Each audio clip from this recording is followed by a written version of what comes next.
So, welcome to another edition of Classic Comic News, Classic Comic Talks. Sorry. And today we'll be featuring Brandon Routh's, oh no, Corin Sweat's Superman costume and some Marvel rumors, plus a few more items. My first topic is, of course, some Marvel Studio uh, rumor, but this rumor has been around since Mikey Sutton was still alive. And here it is. Marvel Studios developing Midnight Suns. Doctor Strange unlikely to appear on team roster. This is by Spencer Bakuli from Bounding into Comics. So, according to the latest whispers, on the magical winds, Marvel Studios may soon be looking to put a mystical spin on their box office hopes with the summoning of a full-blown cinematic outing for the Midnight Suns team.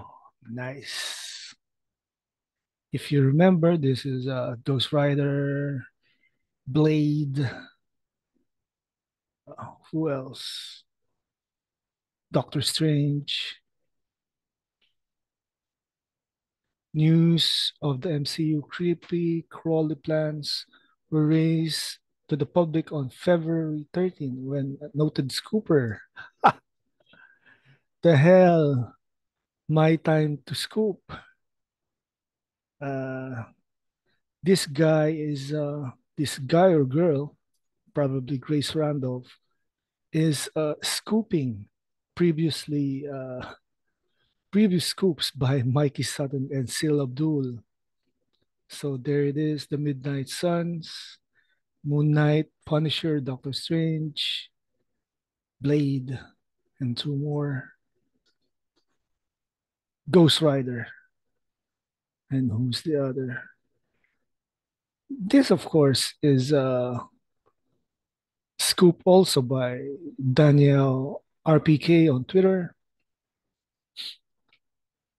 He did not only offer his own confirmation that the film was in development, as well as a pair of details regarding its current creative direction.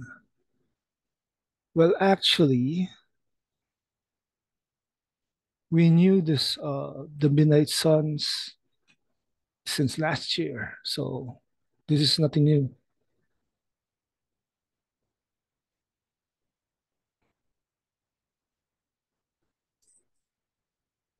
So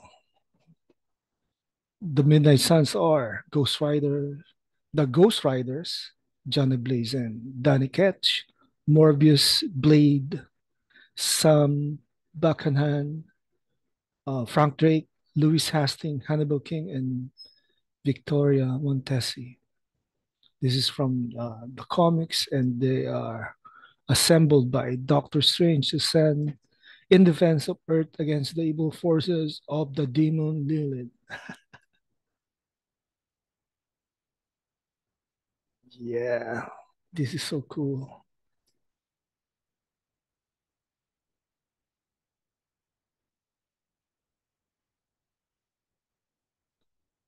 So, other Midnight Sun team is, of course, Morbius with Jack Werewolf by Night Russell, Jennifer Kale, and Damian Hellstrom. Nice.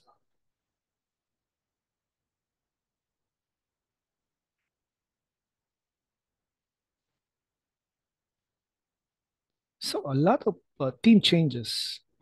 We have Man Thing, Ghost Rider, Blade, Doctor Voodoo, Elsa Bloodstone, Iron Fist, Johnny Blaze, Man Thing, Moon Knight, and Wong, as well as Ben Riley, the Scarlet Spider. My God. Anyway, this is something that My friend Socks Bulletin would enjoy also.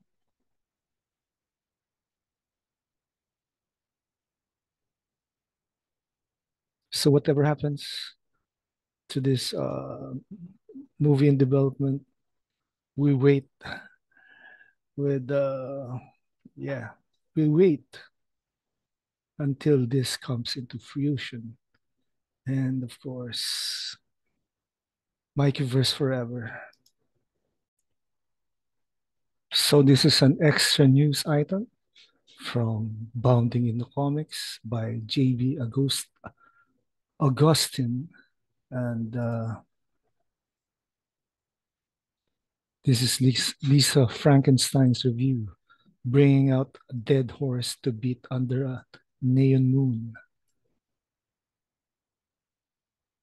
So, unless you haven't heard, Lisa Frankenstein is set in the same universe as Jennifer's Body, making it a follow up and a prequel of sorts.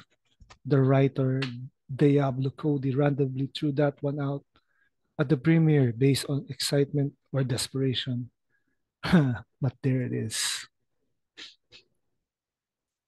That seed of a connection doesn't affect anything in the grander scheme, but it does create an explanation, an expectation.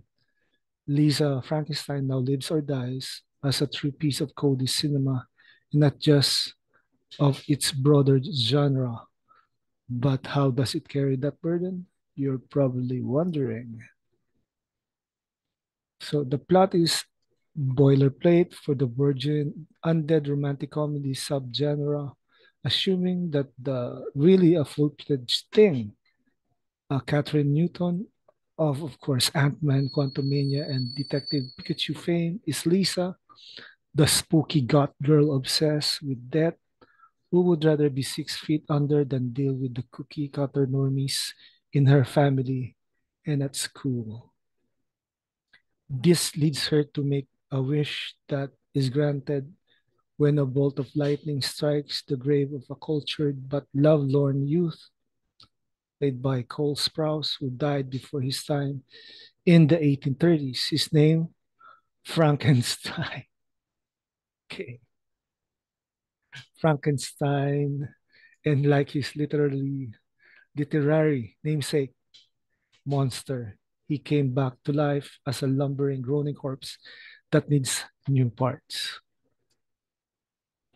Before long, Lisa takes it upon herself to fix this creature's problem, but nothing that requires going on a murder spree in a small but fortunately for her not very bright town. There there is also a magic tanning bed that serves as a mad science lab and a struggle to lose virginity which plays out in the background. That's basically Lisa Frankenstein in a nutshell for you. I'm sure most would be ready to cast it off after reading all of that. But there's a few flashes of brilliance to reel a viewer in, paying tribute to the silent era filmmaking and George Méliès, for instance. While nothing new is always a welcome distraction. The fire side effects, however, is one of two things. The homage is either pretentious or it reminds you of something better than what you're watching. It's not a bad movie on the part of the first time director, Zelda's daughter of Robin Williams, Zelda Williams. She knows creativity and promised to elevate the material whenever possible, though she might need another feature or two under her belt to find her groove. So we see the picture of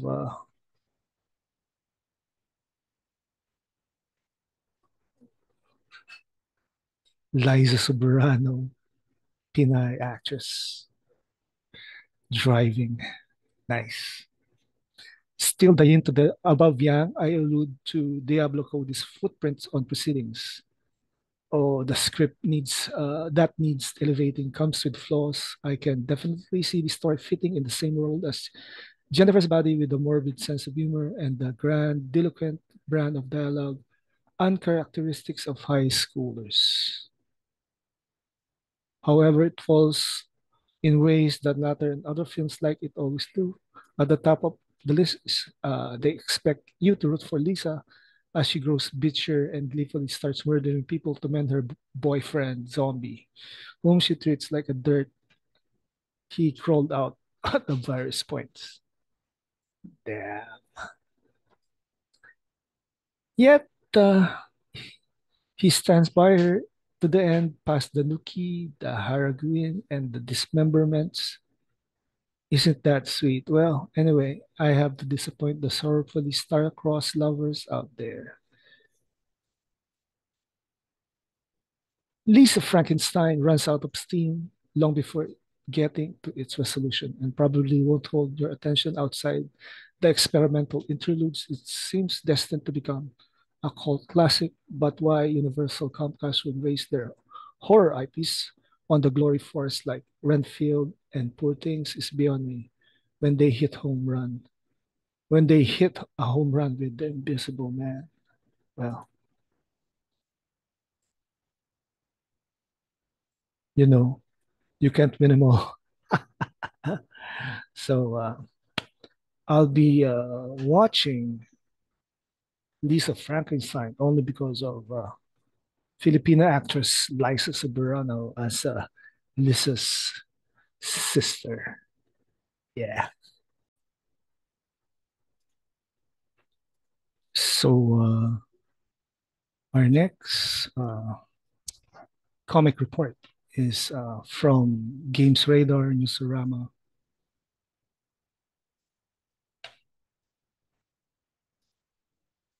So Suicide Squad Supremo Amanda Waller is close to achieving absolute power in DC's next big event. This is by Will Salmon. Oh boy. The next phase of the dawn of DC has been announced, and it may, if you've been paying attention to recent developments in the comics, then it should come as no surprise who the main antagonist is. Amanda Waller. Writer Mark Waid and artist Dan Mora are uniting for Absolute Power, a new four-issue limited event series launching in July. Before that, however, will come two special issues. The 2024 Absolute Power Free Comic Book Day Special Editions is available on, you guess it, Free Comic Book Day, which falls on Saturday, May 4. The issue contains a new 12-page story by Wade with art by Mikhail Janin, and as well as a recap of things he have led up to this event in a preview of Absolute Power #1. It will be followed in June by Absolute Power Ground Zero One Shot, which is said to bridge the gap between the conclusion of the Superman House of Brainiac arc and with Waller's plan in Absolute Power. Here's Morris covers for both these special issues. You see it? Batman, Superman, and Wonder Woman with a Batman, Waller, and a freaking cyborg. The wall has been a core component for many different stories over the last year or so, most notably the Titans Beast World crossover event. Now it sounds like her plans are about to come to fruition. DC's hypnosis for the event states that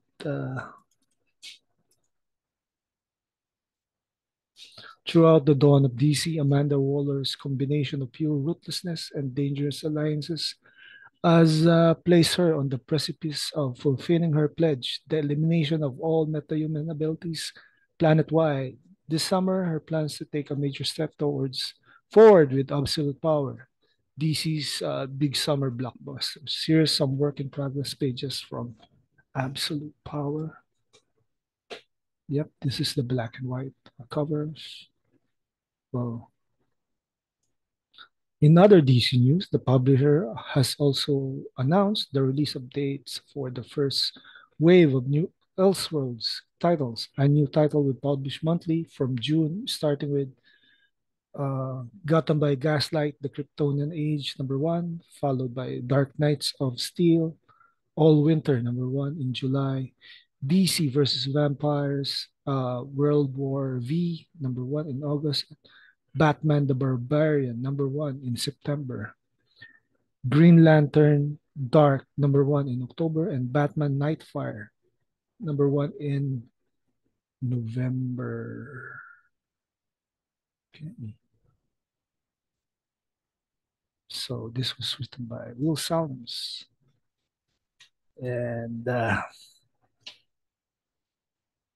wonder if this comic will live up to the hype. Okay, this is a main feature. The main feature is, of course,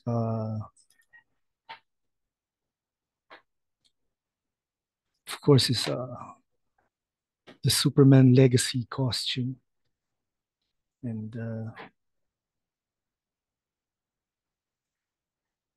let's check it out.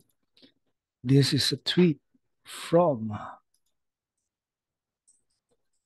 Seal Abdul.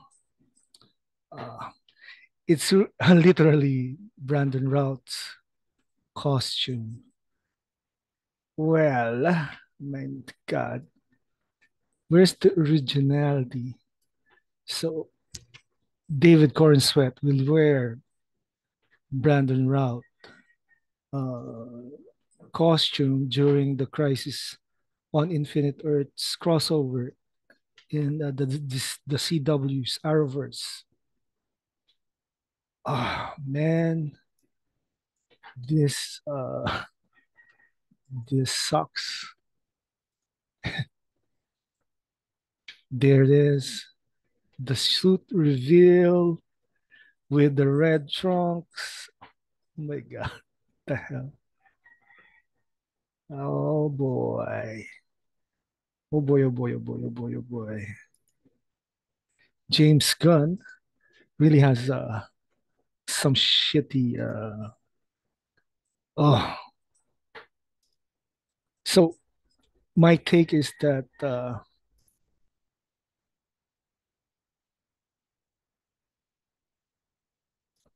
Superman Legacy would be like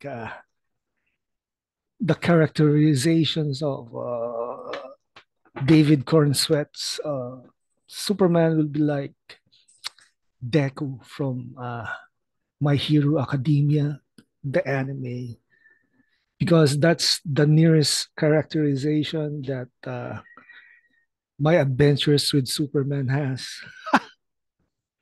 Uh, when I reviewed My Adventures with Superman episodes 1 to 10, I compared it with Pokemon, but turns out it's more, it's basically more Deku. So we have another tweet, this time from Wayne's Manor, Charles Austin.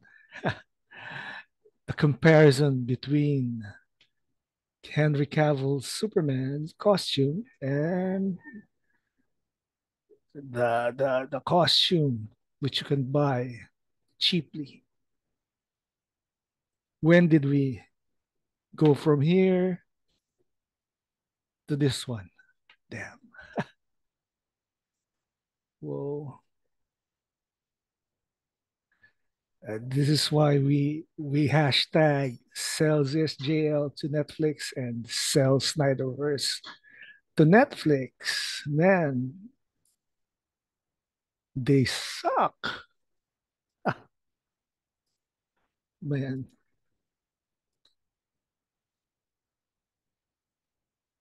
this is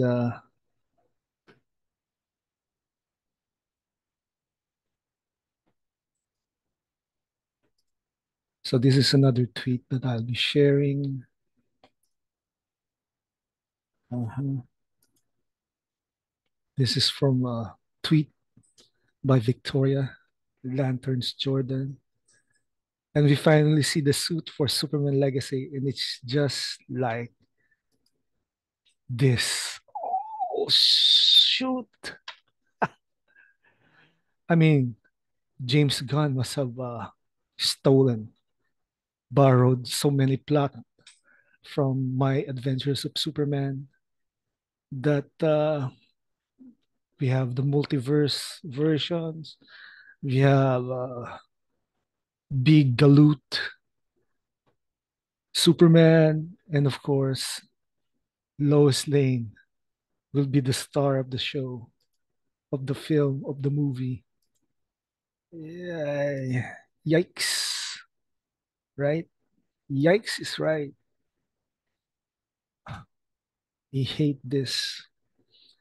I think this movie is gonna flop very hard. Yeah. You see this all the time at the level of the top producer who, between them or separately, will make flop after flop after flop after flop. I'm not going to name them, but I know who they are.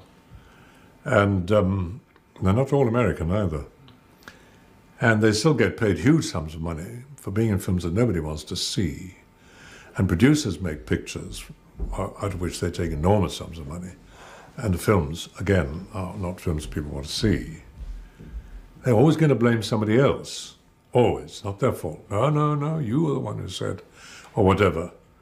And there's a word for that. It's called upward failure. You see it all the time. And that's it for today. Do like, share, and subscribe to this video on my YouTube channel, and follow me on the rest of my socials on Twitter, X, Facebook, Tumblr, Instagram, and Threads. I'm out of here.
They look alive to me. Because I saved them. Well, that's why I waited until you were there. I got the information I needed. No one died. I did it your way. He does have a point. I know it got lost in all the confusion, but we still have some issues to settle here. There are only heroes and there are villains. You think yourself a hero, but you would let these criminals go free. Heroes don't kill people. Well, I do.